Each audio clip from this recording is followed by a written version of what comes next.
Қайырлы күн, 9 сынып мектеп бітірушілері. Сіздермен бүгінгі емтиханға сәттілік тілеймін. Енді бұл нұсқа сіздерге келмеуі мүмкін, өйткені әр облыста әртүрлі нұсқалар келеді, бірақ осы деңгейдегі есептер, осы тақырыптарға байланысты есептер болғандықтан бір қарап шықсаңыздар сіздерге пайдалы болады деген ойдамын. Енді бірінші сұраққа қараймыз. Өрнектің мәнін табыңыз деп. Енді бұл дәреженің қасиеттерін пайдаланасыздар. Көбейтіліп тұрған кезде дәрежелер қосылатын еді. Бірдей негізде болатын болса. Мұны екеуін бір-біріне көбейіп жүреміз. Сонда 3-дің 9 дәрежесі бөлінген 3-дің 13 дәрежесі. Көбейтіліп тұратын болса, мұны екеуі бір-біріне қосылады. Сонда 3-дің 14 дәрежесі бөлінген 3-дің 13 дәрежесі. Бөлініп тұрған кезде негіздер бірдей болатын, дәрежелерін азайтып тастайсыздар, 14-тен 13-ті азайтамыз. Осы жерде 3-дің 1 дәрежесі. Сонда 3-дің өзіне тең болады екен. Екінші сұрақ тура сол сияқты дәреженің қасиеттерін пайдаланамыз. Мына екеуі бір-біріне көбейтіледі, мына екеуі бір-біріне көбейтіледі. Сонда m-нің 15 дәрежесі көбейтілген n-нің 12 дәрежесі. m-нің 12 дәрежесі көбейтілген n-нің 10 дәрежесі. Енді мұны екеуі бір-бірімен бөлініп тұрғандықтан дәрежелер бір-бірімен қысқартамыз деп айтсаңыздар болады, немесе азайтып тастайсыздар да. m-нің 3 дәрежесі көбейтілген n-нің, мұны екеуін бір-біріне дәрежесін азайтатын болсаңыздар, бұл сіздерде с нұсқасы дұрыс деген сөз. Бөлшектің бөліміндегі иррационалдықтан құтылыңыз дейді. 18 бөлінген түбір астында 2. Иррационалдықтан құтыл деген сөз, мынаның бөліміндегі түбірден құтыл деген сөз. Бөлімін түбір астында 2-ге көбейтсек, алымында көбейтеміз. 18 түбір астында 2, түбір астында 2-ні түбір астында 2-ге көбейтсеңіздер, түбір астында 4, түбірден шығаратын болсаңыздар 2-ге тең. Қысқартып жібереміз, сонда 9 түбір астында 2 деген жауабы дұрыс болады екен. 135 градустың радианмен көрсетіңіз. Енді формуланы білмей жатсаңыздар, мынау пи деген градустық шама 180 градус. Онда сіздерде 3-ті 180 градусқа көбейтеміз, оны 4-ке бөліп жібересіздер. Мынау екеуін бір-бірімен қысқартатын болсаңыздар, 1, 4, 45. 45-ті 3-ке көбейтетін болсақ, бізде 135 градус. Онда А жауабы дұрыс болады екен. Енді бұның пропорция бойынша формуласын ұмытып қалсаңыздар, 180 градус ол бізде пиға тең болса, 135 градус ол нешеге тең болады деп осылай тапсаңыздар болады. Сонда x-іміз тең болады. 135-ті пропорция бойынша пиға көбейтеміз, мына екеуін бір-біріне 180-ге бөліп тастайсыздар. Екеуін қысқартатын болсаңыздар, осы А жауабы дұрыс болады. Көбейткішке жіктеңіздер дейді. Қысқаша көбейту формуласы. Мен мынаны келесі түрде жазып алайын. 4-тен 3 m квадрат минус n квадрат. Енді бұның мынандай бір формула бар еді бізде. А квадрат минус b квадрат деген. Соған келтіреміз. Ол деп отқандарыңыз а минус b, а плюс b. Осы формуланы пайдаланып сіздерде 4-тен 3 m азайтылған n, а минус b, енді бізде а плюс b, яғни 4-тен 3 m плюс n деген жауапты алады екенбіз. Бұл сіздерде В нұсқасы дұрыс болады екен, да? 6-шы сұрақ. Мынау теңдеуді шешіңіз дейді. Енді бұны дискриминант бойынша шығарсаңыздар болады, немесе В теоремасы. В теоремасы не дейді? Мынау бос мүше көбейтіндісі 18-ге тең болу керек.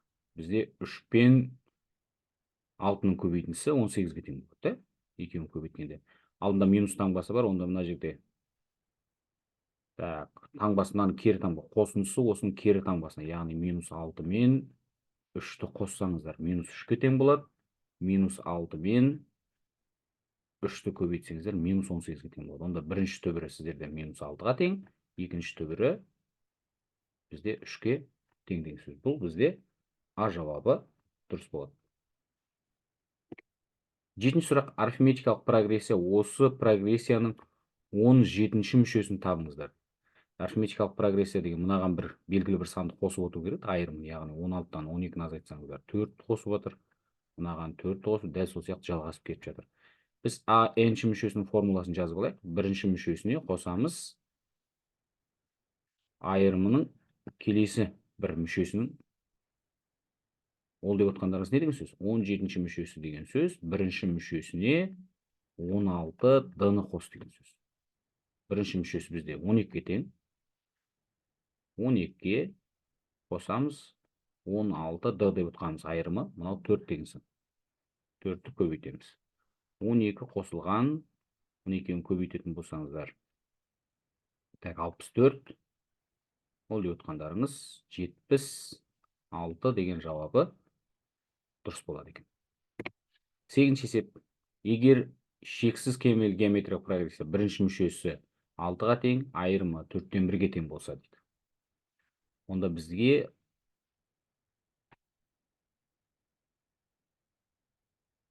қосындысын табыңыз дейді. Енді шексіз кемел геометриялық прогрессияның қосындысы сіздерде бірінші мүшесін бір азайтылған q-ға бөліп тастайды. Q деп отқандарыңыз еселігі. Бірінші мүшесі 6-ға тең. 1-ден еселігін азайтып тастаймыз. 6 бөлінген 1 деп отқандарыңыз 4-тен 4, 4-тен 4-тен 4-тен 1-ді азайтсақ 4-тен 3-ке тең. Жай бөлшектерді көбейту деген сөз, бөлу деген сөз, керісіне көбейтіп жіберетінбіз. 2-ні 4-ке көбейтсеңіздер 8 деген жауабы дұрыс болады екен. Енді терудің формуласын алдымен еске түсіріп алайық. n факториалға бөлеміз k факториалды және n минус k факториалға оны көбейтіп жүретін едік. 10 факториалды бөлеміз 7 факториалға және де 10-нан 7-ні азайтамыз. 10-нан 7-ні азайтсаңыздар 3 факториал.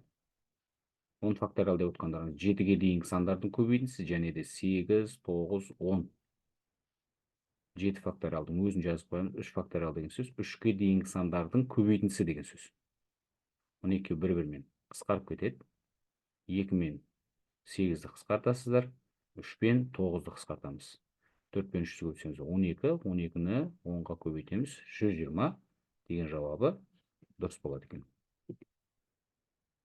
Мынау функцияның графигіне параллель түзудің теңдеуін көрсетіңіз дейді. Параллель түзудің теңдеуі деген сөз, мынау x-ның алдындағы коэффициенттер тең болса болды, екі түзу өзара параллель болатын. Ол бізде В жауабында.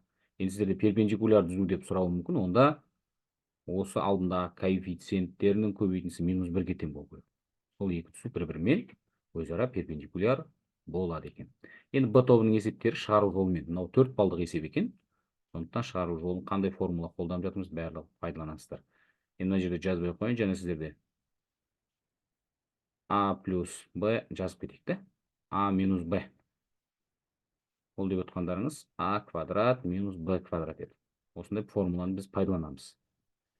Екеуі бірдей негізде түбірде тұрғандықтан, бір түбірдің астын алып жаза аламын. 8 плюс 2 түбір астында 7 көбейтілген 8 минус 2 түбір астында 7. Бір түбірдің астына енді мына формуланы біз пайдаланамыз. 8-дің квадраты азайтылған 2 түбір астында 7-нің квадраты. 8-дің квадраты бізде 64, 2-нің квадраты 4, 4-ке 7-ні көбейтсеңіздер, ол сіздерде 28 болады. Түбірдің астын аламыз. 64-тен 28 азайтсаңыздар.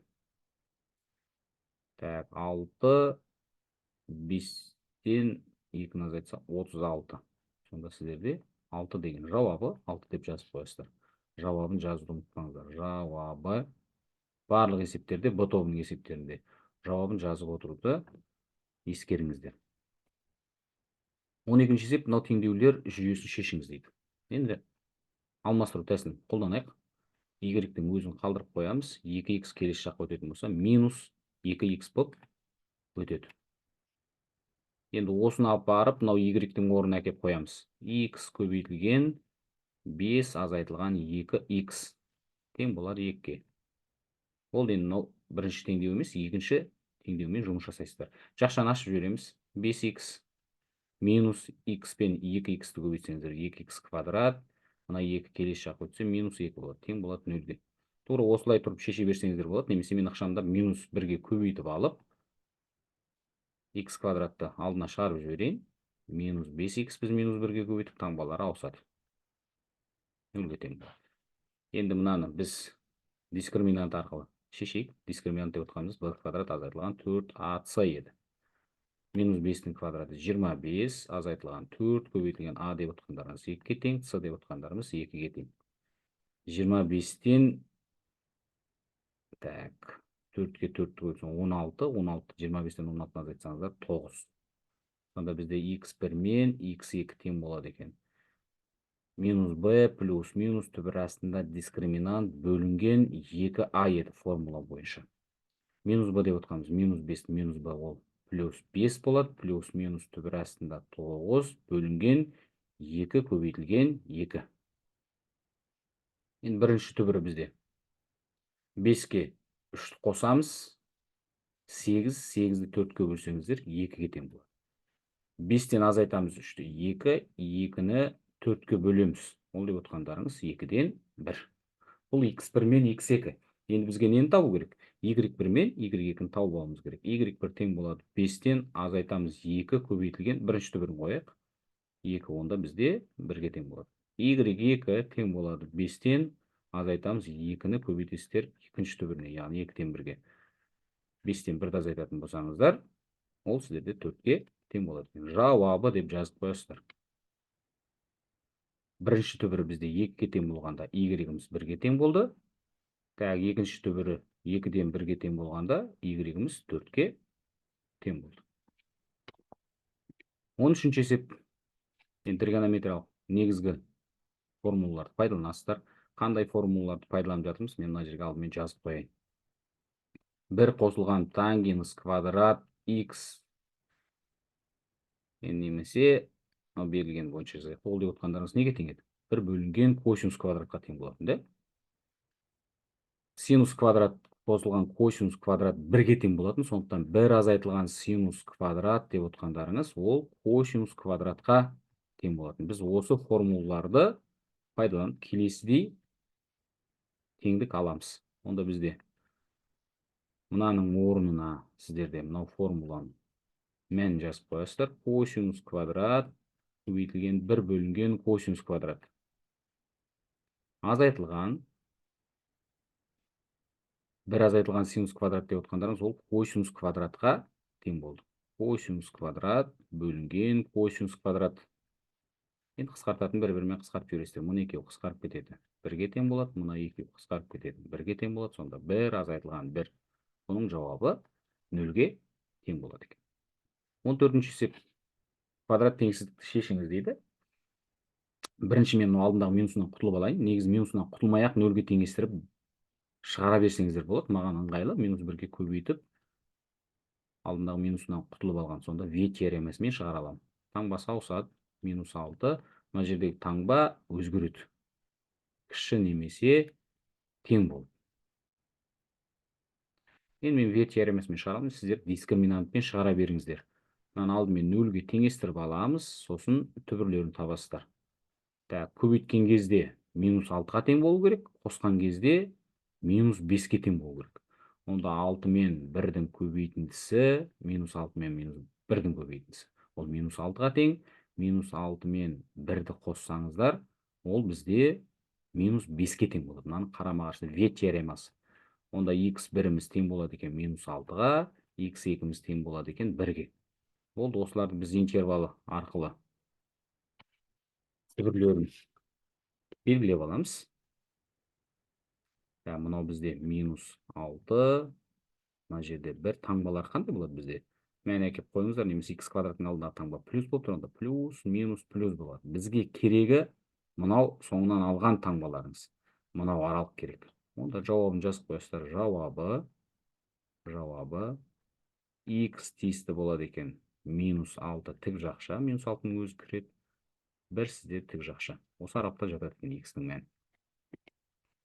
15-ші есеп. Егер геометриялық прогрессияның еселігі 3-ке, 5 мүшесінің қосындысы 242-ге тең болса, онда осы прогрессияның 7-ші мүшесін табыңыз дейді. Енді мен бірінші 7-ші мүшесін табу формуласын жазып алайын. 7-ші мүшесі деп отқандарыңыз, бірінші мүшесіне еселігінің 6 дәрежесін көбейтетін едік. Ана беріліп тұрған S5 мүшесі дегеніміз не еді ол? Sn дегеніміз не еді? Бірінші мүшесіне мынандай формула бар еді сіздерде. Осының орнына мен алып келіп нешені қояйын? 7-ні қояйын да. 7-ші мүшесі. Бірінші мүшесіне так, так, мына 5 мүшесінікі беріліп тұр да бізде. Мұнда еселігінің 5 дәрежесінен 1-ді азайтамыз. Еселігінен 1-ді азайтып тастаймыз. Сонда 5-ші мүшесі бізде, бірінші мүшесі бізде белгісіз. Оны тауып алуымыз керек. Бізге керек еселігі ол бізде 3-ке тең. 3-дің 5 дәрежесі азайтылған 1. 3 азайтылған 1. Ол нешеге тең болады деді? 242-ге тең болады екен. Бірінші мүшесі 3-дің 5 дәрежесі 243.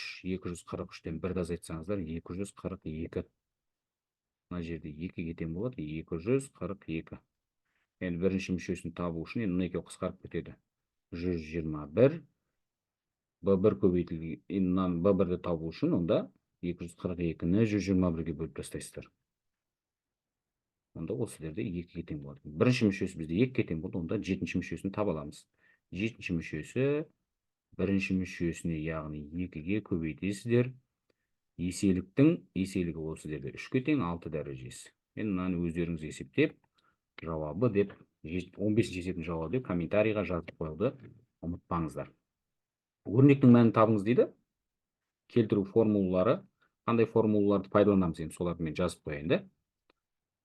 Котангенс 3π бөлінген 2 қосылған бір бұрыш. Бұл 270 градус, 270 градусқа альфа бұрышын қосатын болсаңыздар, нешінші ширек? 270 пен 90-да өзгеретін еді ол тангенсқа. Енді ширекке қараймыз да. Бұл нешінші ширек? 270 градусқа бір градустық шаманы қосатын болсаңыздар, бұл 4-ші ширекте. Котангенстің 4-ші ширектегі 1-ші ширек пен 3-ші ширекте плюс болатын, 4-ші ширектегі таңбасы минус еді бізде. Так, екінші, керісінше ма? Бізде 1-ші және 4-ші ширекте плюс еді.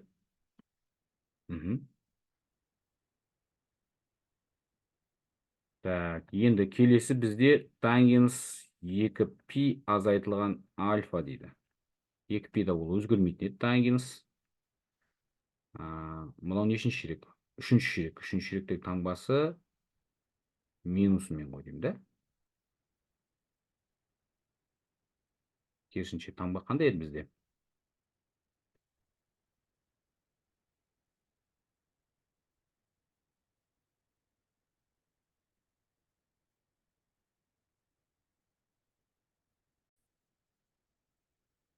Қандай еді бізде?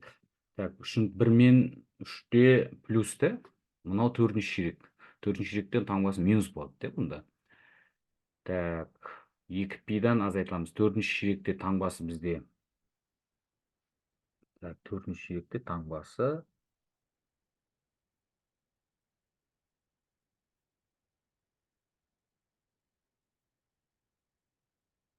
тангенстің 4-ші ширектегі таңбасы бізде минусмен да? Минусмен.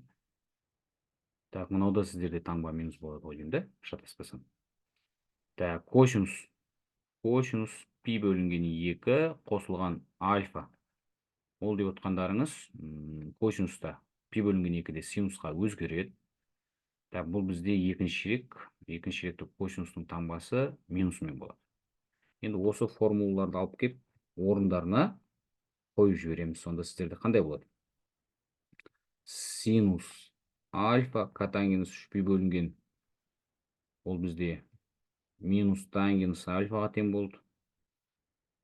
Бөлімінде мынау минус тангенс альфа болды. Көбейтілген минус синус альфа.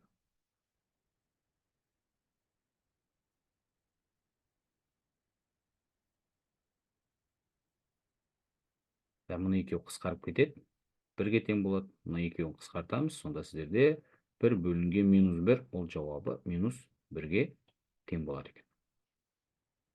Келесі есеп. 100 лотерея билетінің ішінде 8-де жүлделі билеттер бар. Таңдап алынған лотерея билетінің барлығын ұтыс болуының ықтималдығы дейді. Мына жерде сіздер көрмей қалып, таңдалған екі лотерея билетінің барлығының ұтыс болу ықтималдығын табыңыздар. Енді ықтималдылықтың формуласын еске түсіріп алайық. М бөлінген N еді. М деп отқандарыңыз керекті жағдайы. Керекті жағдай ол не? Бізде 8 билеттің екеуінің ұтыс болуы. Ол деп отқандарыңыз 8 факториал бөлінген 2 факториал, 8-ден 2-ні азайтатын болсаңыздар 6 факториал. 8 факториал деп отқандарыңыз 6-ға дейінгі сандардың көбейтіндісі және 7 көбейтілген 8. 2 факториал деп отқандарыңыз 1 мен 2-нің көбейтіндісі 6 факториал. Мұны екеуі қысқарып кетеді. 1-ге тең болады. Мұны екеуін қысқартсаңыздар 1, мынау нешеге тең? 4-ке тең. Сонда керекті жағдай бізде 28 билет. 8 билеттің екеуінің ұтысы шығуы. Ал барлығының, яғни 100 билеттің екеуі ұтысты барлығы. Ол деп отқандарыңыз 100 факториал бөлінген 2 факториал 100-ден 2-ні азайтатын болсаңыздар 98 факториал. 100 факториал деп отқандарыңыз 98-ге дейінгі сандардың көбейтіндісі және 99 көбейтілген 100 бөлімде 2 деп отқандарыңыз 1 мен 2-нің көбейтіндісі 98 факториалдың өзін жазып қоямыз. Мұны екеуі бір-бірімен қысқарып кетті. Мұны екеуін бір-бірімен қысқартасыздар. 50 мен 99-ды көбейтетін болсаңыздар 45, 45-ке 4 қоссаңыздар 49. Сонда сіздерде ықтималдылық тең болады 28-ді бөлесіздер 4950-ге. Мұны екеуі қысқарады. Қысқартып, жауабын комментарийға жазып қойыңыздар. Ықтималдылық шарты, ықтималдылық жай бөлшек 0 мен 1-дің арасындағы сан шығу керек. Ондық бөлшекпен жазсаңыздар. 18-ші есеп, моторлы қайық өзен ағысының бойымен 45 км және ағысқа қарсы 22 км қашықтықты жүзіп өту үшін барлығы 5 сағат уақыт жұмсайды. Өзен ағысының жылдамдығы 2 км/сағат. Моторлы қайықтың тынық судағы жылдамдығын табыңыз дейді. Енді мынандай есептер шығарған кезде кесте сызып алғандарыңыз өздеріңізге жақсы. Өзен ағысымен сосын ағысқа қарсы. Бізге керегі ара қашықтық. Сосын мына арасын кішкене алшақтау жазайын. Жылдамдық, сосын бізге уақыт керек. Өзен ағысымен ол 45 км жол жүрді. Өзен ағысына қарсы бізде 22 км жол деп тұр. Мына жерде онда 22 км. Жылдамдық деп отқандарыңыз, өзен ағысымен жүретін болса, ол ағыстың бойымен жүретін болса, онда мынау өзен ағысының жылдамдығы қосылады. Мен қайықтың өзінің меншікті жылдамдығын x деп алайын. X-қа қосылады онда. Ал қайықтың тынық судағы жылдамдығы, яғни X-тан онда тынық судағы жылдамдығы өзен ағысын қарсы жүретін болса, онда азайтып жібересіздер. Ағысқа қарсы болатын болса, азайтамыз, ағыспен жүретін болса, қосылады. Енді бізге уақыт деп отқандарыңыз, S деп отқанымыз ол жылдамдықты уақытқа көбейткен деген. Онда уақыт табу үшін ара қашықтықты жылдамдыққа бөліп тастайсыздар. Ара қашықтығымыз бізде 45-ке тең, жылдамдығымыз x қосылған 2-ге тең. Ара қашықтығымыз 22-ге тең, жылдамдығымыз x минус 2-ге тең. Енді осы моторлы қайықтың жүрген уақыты, яғни бірінші уақытымыз мынаған тең болды, екінші уақытымыз мынаған тең.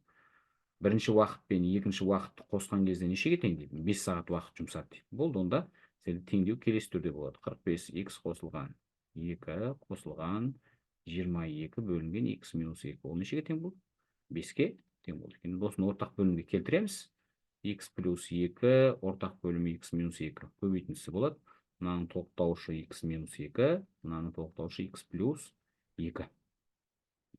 Көбейтесіздер 45x минус 45 пен 2-ні көбейтсеңіздер 90 плюс 22 мен x-ті көбейтеміз.